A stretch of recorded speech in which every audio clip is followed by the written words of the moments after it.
A backlog is something that I think everyone has in some way, shape, or form, regardless of what your interests are. As someone who's in school for screenwriting, shout out to the WGA by the way, I tend to talk about movies a lot in my personal life with friends and family. And many times there will be some sort of movie that I've meant to watch for years, that I constantly say I'll get around to, knowing damn well that that is very well not true at this point. Any Christopher Nolan film outside of the Batman trilogy, Totoro, The Godfather, Kurosawa films, Jaws, Moonlight, Die Hard, etc. In a bubble, this is a very simple concept. Stuff you've meant to get to, but just haven't yet. Sorry, Lindsay Ellis, I'll read this someday, I promise. However, specifically in the gaming space, a backlog takes on more of a reputation of shame. Why spend upwards of $60, now $70 for a game that will just end up sitting on your shelf? It's especially frustrating when you eventually watch that game plummet in price over the course of weeks,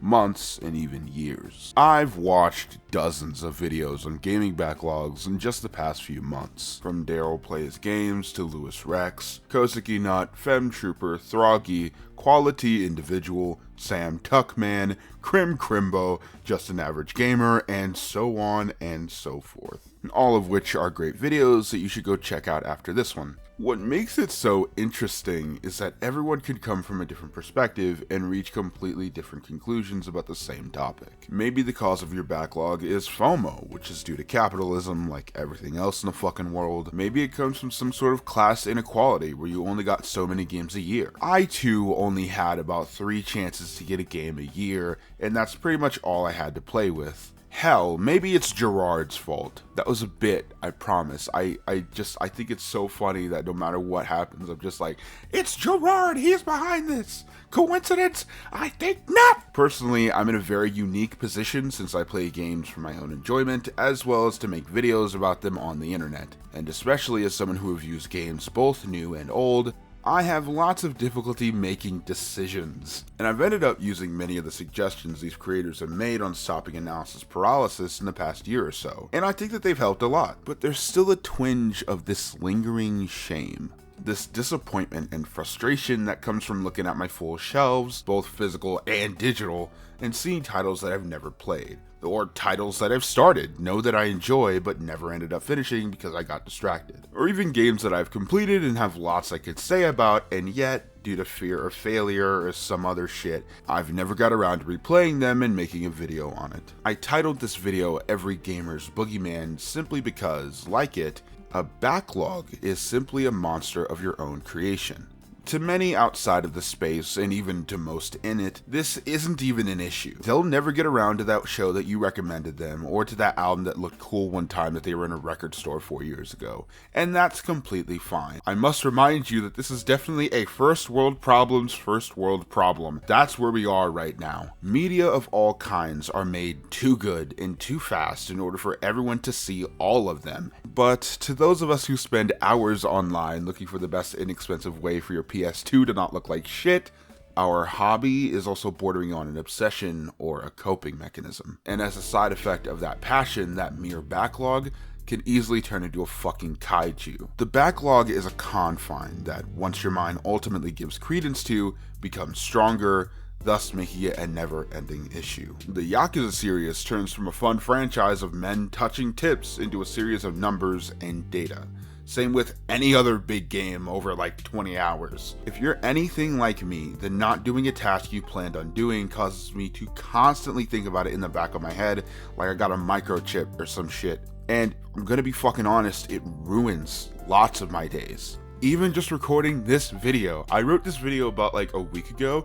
I wrote it down at like 1 a.m. Then I was like, okay, I gotta record that and the Resident Evil 4 review and Jedi Survivor. And I was just like giving myself shit every morning. I didn't wake up and fucking record this, even though I'm in the midst of moving and I got personal shit going on, and it fucking sucks. I don't talk about it much, but I do read and collect my fair share of comic books, and especially manga. I mostly stick to slice of life or romance series. They're my preferred genres, plus they'll get me less weird looks when reading them on my hour-long bus ride to work than the average shonen. However, there's many series that I've started and have meant to keep up with, and ultimately live in the back of my brain, waiting to be continued. Hitomi-chan is Shy with Strangers is a cute series that I was initially up to date with, but once life got in the way, I ended up losing track and fell off hard. And believe me, there's about 5 to 10 others where I'm in the exact same spot. And whenever I would effectively be beating myself up for not consuming enough media fast enough,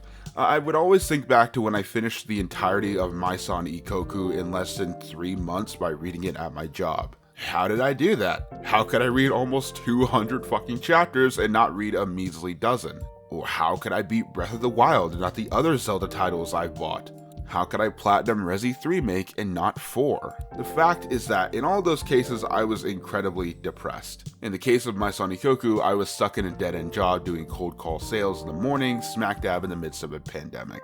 And while I love Rumiko Takahashi, shouts out to her by the way, I probably would have attached to almost anything regardless of quality. If I wasn't insanely down in the dumps during other points of my life, I probably wouldn't have completed Breath of the Wild in the summer after graduating high school when I felt incredibly lost, or Persona 4 the first summer I spent away from home in my own apartment without any sort of meaningful interaction. All I did was work and explore the town of Inaba. But at the same time, I've completed lots of games in other more productive and enjoyable circumstances.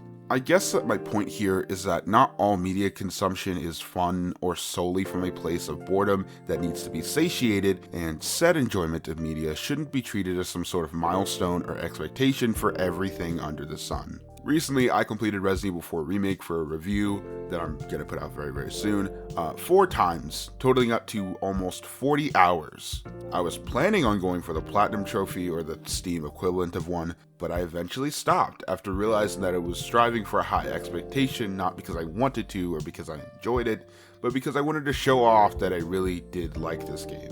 As if my script, my voiceover, and my editing don't already show that. What I'm saying is that when you criticize or review a game or any other work of art, its creation cannot be severed from its existence.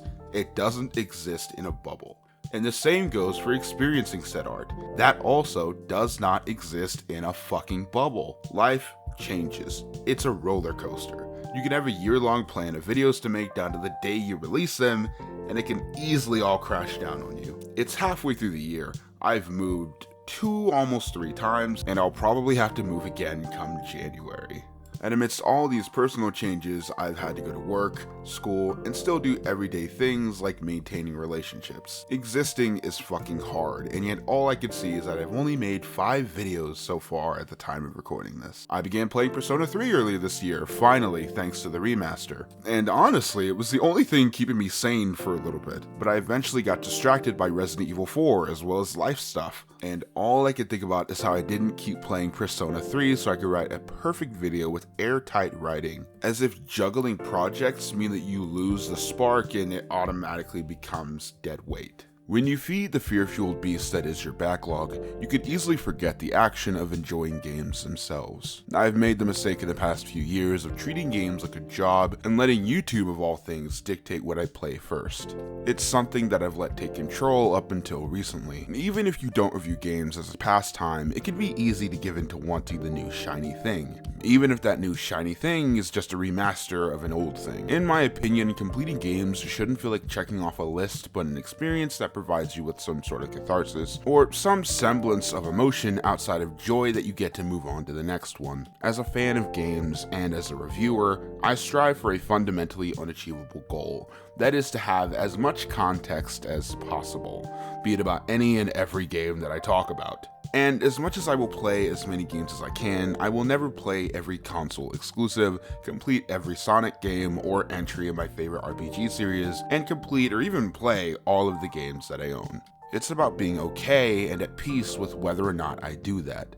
It's okay to save a few things for a rainy day, or drop something only to pick it up again a year or so later. Gaming is a hobby.